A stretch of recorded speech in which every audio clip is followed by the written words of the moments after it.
So let's talk about what is lost when I am separated from God. So we lose divine perspective. Number one, pangalawa, we lose stability. May it be emotional, physical, financial, relational, intellectual, material. Those are the things that we lose. We lose that stability. There's a loss of blessings. So yun yung nangyayari sa atin. And we'll talk about first the loss of divine perspective. Let's read it together. While you are on mute, sabi rito, Proverbs 14:12, Amplified Version, there is a way which seems right to a man and appears straight before him, but its end is the way of death. And sa ibang version kasi it leads to death. This is the Amplified Version. So, this is very, very important na dapat natin siyang parating tinitignan in terms of perspective. So, anong nangyayari tuloy sa isang tao pag tumingin tayo sa isang situation? Because we lose divine perspective, ang basihan natin sa decision natin will always be the world, will always be yung historical way of decision making natin. So, kung ano yung information that you have right now, whether it's good or bad, you will make that decision kasi yung information na meron ka because you don't have the divine perspective. Parang sa relationship, bakit ba gusto mo yung kaibigan mo ngayon? Tanungin mo yung sarili mo. Bakit yan ang mga kaibigan na kasama mo, kausap mo na madalas? Yung mga kaibigan mo na ba yan? Nagsasabi sa'yo na mahalin mo magulang mo kung buhay pa sila, patawarin mo sila kung nagkasala sila, mahalin mo ang mga kapatid mo, patawarin mo sila, humingi ka ng tawad sa kanila. Yan ba ang sinasabi ng mga kaibigan mo sa'yo? Kung hindi, alam natin na makamundo ang kanilang pananaw kasi hindi nila sasabihin nyo kasi bulag sila sa katotohanan na napaka-importanting bagay nun. So they don't have divine perspective. The only source of divine perspective is God. You can talk to people, you talk to me, you talk to, matured believers. But at the end of the day, the source of divine perspective is always God. Siya ang magtuturo sa'yo.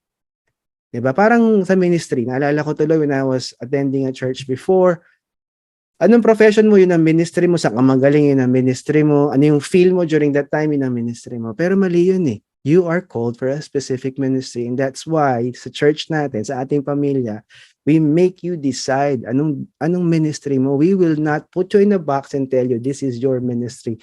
Once you confirm that with God and we are able to confirm it by you testing that ministry, then you will be in that ministry. But in the beginning, we will allow you, if you need be, to make a mistake because ayaw namin sabihin sa'yo na maging ganito ka because that will be becoming amateur providence. We don't want to act like a God to you. We want you to be close to God. Diba? Sabi ng mga tao, diba sa mundong ito, ang source ng success is money. Pera. Kaya ang dami na i-scam. Mga mukha kasing pera, mga greedy. Kahit mga Kristiyano, greedy. So tingin nila tama to, may return of investment, may nag-invest sila, bumalik yung pera sa kanila. Tapos eventually, na silo sila, binigay nila lahat ng pera nila, tapos all of a sudden, nawala, naglaho yung organization because it's actually a Ponzi scheme or a pyramid scheme. Diba? It is a scam. And it looks right because people will attest, kumita ako. And it looks right na kapag ikaw yumaman ka, sasaya ka. Well, no, it's not true. Only God can give you enjoyment. Sabi ni King Solomon yun. After niyang gamitin ang kanyang kayamanan, pasukan niya ang lahat ng bisyo, sabi niya, at the end of it all, it is appropriate to have holy reverence for God and obey His commands because that is the whole duty of man. Because money can never give you joy. In other words, kung yung mga mayayaman sa mundong ito, they have joy that comes from God, they will be helping people. Because the source of their joy is not their wealth. The source of their joy is godly joy. And godly joy is all about giving glory kay God. Not taking any glory away from God.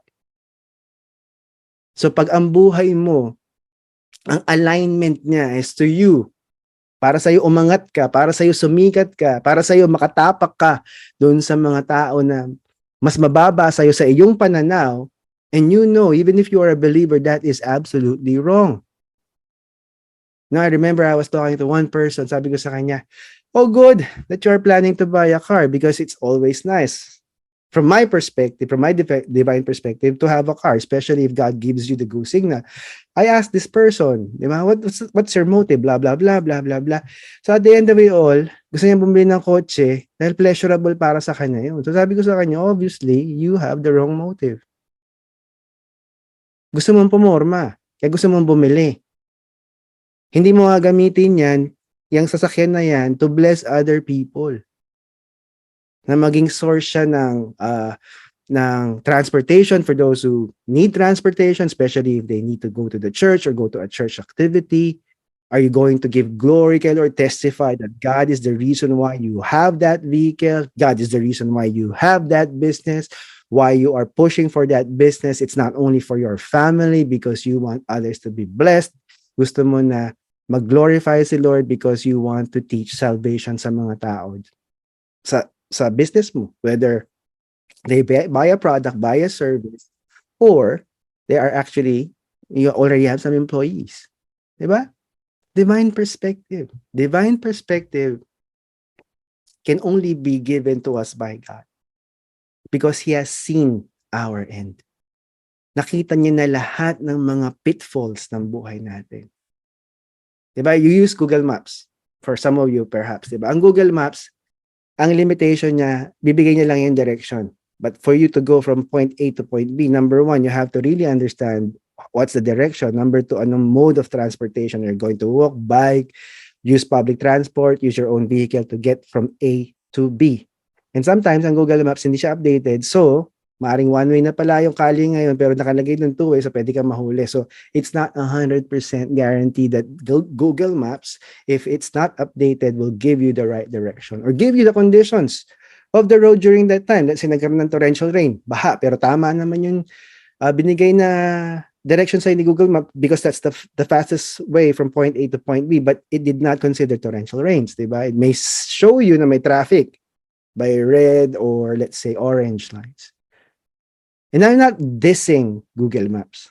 What I'm saying is, tayong mga tao, kahit mga Kristiyano, we have the tendency to seek and look for wisdom or direction from people of the world, from the technologies of the world.